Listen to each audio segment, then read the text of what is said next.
গাইবান্ধা সদর উপজেলার কামারজানির গোঘাটে অবৈধ বালু উত্তোলন চক্রের বিরুদ্ধে সংবাদ প্রচারের জেরে মিথ্যা মামলার শিকার হয়েছেন 3 সাংবাদিক। এই মিথ্যা মামলা প্রত্যাহারের দাবিতে মানববন্ধন, প্রতিবাদ সমাবেশ ও সড়ক অবরোধ কর্মসূচি পালিত হয়েছে। সোমবার দুপুরে গাইবান্ধার ডিবি রোডে প্রতিবাদী সাংবাদিক সমাজের ব্যানারে এই কর্মসূচি পালিত হয়। প্রতিবাদ সমাবেশে বক্তারা বলেন, এত বুদ্ধিজীবী এই সমস্ত লোক কিন্তু প্রতিটা অফিসে দালালি করে, চাঁদাবাজি করে তাদের জীবিকা নির্বাহ করে, তাদের কিন্তু কোনো ব্যবসা বাণিজ্য নেই।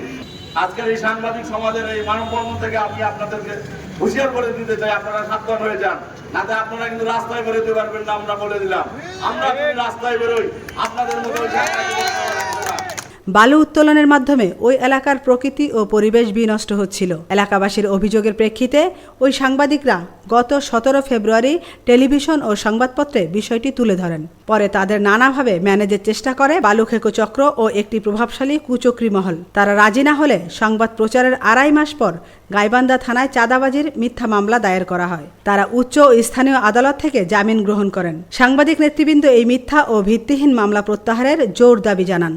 আমেনা ইসলাম, আজকের সংবাদ।